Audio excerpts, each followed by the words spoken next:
Hello everyone, welcome back to another video. Now for today's video, there was another Ask Me Anything on the Marvel's Avengers subreddit. Members of the community got to ask whatever questions they wanted, and then one of the developers of the game went through and answered some of those important questions. So for this video, I'm going to go through and pick out the ones I found to be the most interesting, ones that give us some new information, ones that go over stuff that we just previously didn't know. So some of this stuff is pretty interesting, makes me a little bit more excited for the game. If you didn't know, the beta starts next week on August 7th if you pre-order it on the PlayStation 4, so that should be pretty exciting. But without further ado, let's get right into the questions. So the first question is, will raids be playable at launch? And the developer answered by saying, the first raid-like content we have, I use that word because we have a cooler word for our game, is going to be very close to launch. Not months close, weeks close, but we are finalizing the date now. I think we will showcase it in one of the next news beats, so I'm hoping you guys get a preview of it and then get to play it just a few short weeks after. We are also already working on more of them. So that's pretty cool. I personally didn't even know that we were getting raids. I knew that there was going to be like boss battles and stuff. I don't know how in-depth these are going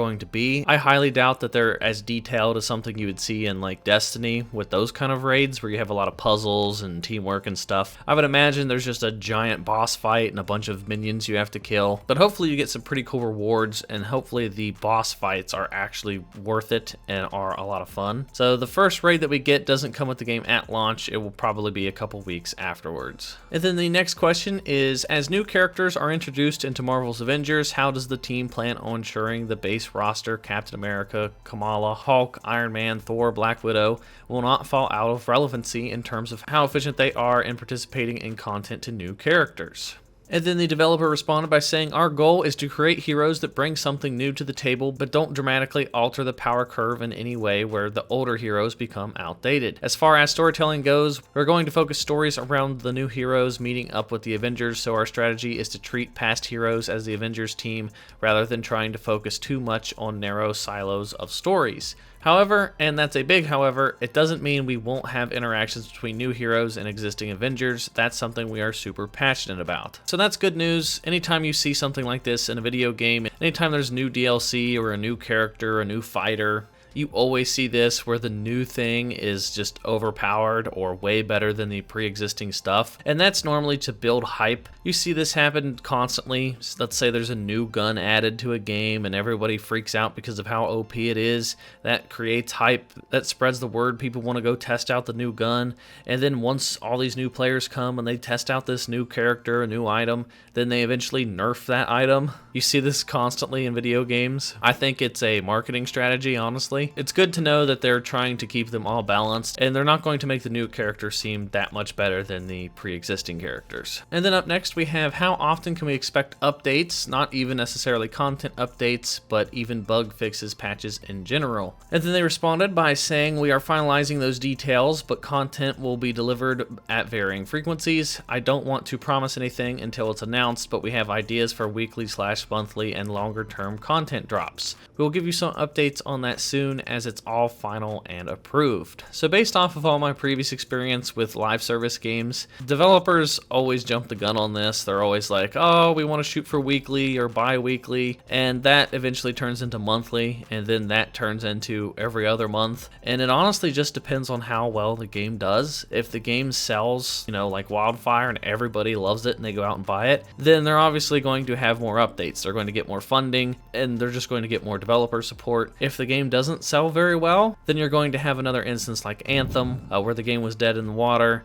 and it got like no updates and it was just a complete disaster. So it's nice to see that they're shooting for weekly/monthly, but honestly, my guess is it will probably be monthly. That's normally how live service games tend to do it, but I guess we'll just have to wait and see. And then the next question, which is a good question, will there be seasonal costumes and emotes added when it's Halloween, Christmas, etc.? And then the response was, we are looking into that. The short answer is yes, but not for everything, so we are making a list of what that is. Some will be revealed when these events happen, however, so you will have to be patient. So that's good news. I'm all for different events in video games during the holidays. Halloween's always a big one for video games. Christmas time games normally add snow, like Grand Theft Auto, for example.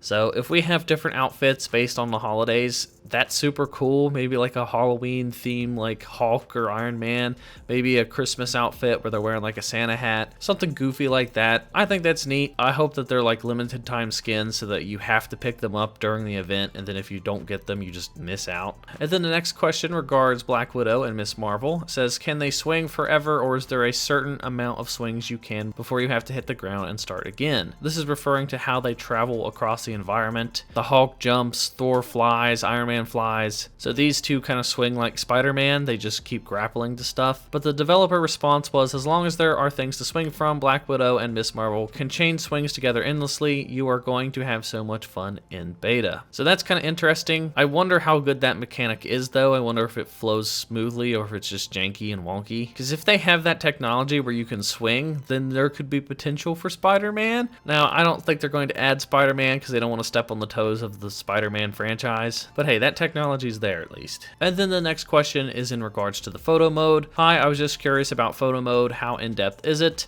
I'm an avid supporter of virtual photography, as are many in the growing community. It will be so cool to capture our favorite superheroes in action. And then the response was, we've worked to provide the features one would expect from a photo mode in games today. For example, lens control and filters, to name a couple of features. We're excited to hear your feedback about this feature. So I'm all for that. Photo modes are always a cool feature to add. Some games I play with them, some games I don't. It really just depends on the game. They are kind of fun to just goof off. You can get some really cool screen captures. I think my favorite one ever was in the Marvel Spider-Man game on PS4. That one was great. And some games, if the camera lets you have enough freedom, you can actually like move the camera into certain spots and look for Easter eggs and stuff that you couldn't normally find. So I hope it's a really good photo mode. And then up next, as a solo player, will all the content be accessible? If you intend to make the content that requires grouping, dungeons, raids, etc., will you be implementing a group finder? And then the response was, everything that requires other humans to play will have matchmaking available, and almost everything can be played with companions. The exceptions are for a few select in-game content types that we will reveal soon. So that's probably in regard to those raids. They probably want you to play with real people there. They probably don't want you to play with just the bots, which is understandable, but hey, as long as they're matchmaking, I'm perfectly fine with that. That was one of my biggest pet peeves with Destiny 1 and 2, was that you couldn't matchmake, which was just the dumbest thing ever. I don't know why they would make it so you have to play with 6 people, because not everybody has 6 friends. You can't just go expecting to play a raid, and I mean, if you don't have anybody, you're basically just screwed. Like if I wanted to play Destiny right now, I would have to just go online and look for a group of people that was just happening to do the raid. So I'm all for matchmaking. I hope that it's good matchmaking, and overall that's just good news. And then the final question that I decided to include was, how does co-op game work if, say, I'm level 30 and my friend is level 10? This is also a big selling point for a lot of people. Nobody wants to play with their friend if they're just way below their level or way above their level. But to answer the question, the developer said that missions scale to the lowest power in your party, but gear drops to you and your power level with a marginal influence on mission power. The system encourages playing with your friends and rewards your current hero power to keep you building your heroes when playing with a wide brand of power. So it basically just scales to the lowest person, but I don't know if somebody that's like the highest level is just going to completely wreck everything. It really just depends. We'll have to see how this actually plays out. I know for games like this, it's really hard to get the AI just perfect when you have just people that are at different levels. Hopefully it's pretty balanced and the highest level player just doesn't join their friend and just completely wrecks everything. It needs to be a fun, equal experience for everybody. Like a level 1 should be able to kill almost as many people as a level 20. But at least the loot is scaled up to the persons. So you at least get rewarded if you want to help out your lower level friend or just a new person coming to join the game. It actually gives you a reason to go back and replay some of those missions. So that does it for some of the big questions that I saw were in the AMA on Reddit. Found out some pretty decent information here. I'm super stoked for the beta coming out next week. Be sure to pre-order the game if you have it on PS4. They will send you a beta code via email, and then if you don't like the game, you can always just cancel the pre-order and then you don't lose out on any of your money. So that's what I'm going to be doing. The beta lasts the entire month of August, basically, and hopefully a lot of people play it, and we find out if the game is as good as what it looks like it's going to be, because I'm super stoked. I think this game looks like it's pretty underrated. I haven't seen very many people talk about this game, but I think it looks like it's going to be a lot of fun. But that does it for this video, guys. If you guys enjoyed it, please give it a thumbs up. It helps me out a ton. Please hit that subscribe button and hit the bell for notifications. Follow me on Twitch at SwanyPlaysGames Live. Be sure to join the channel's Discord, and I will talk to you all in the next video.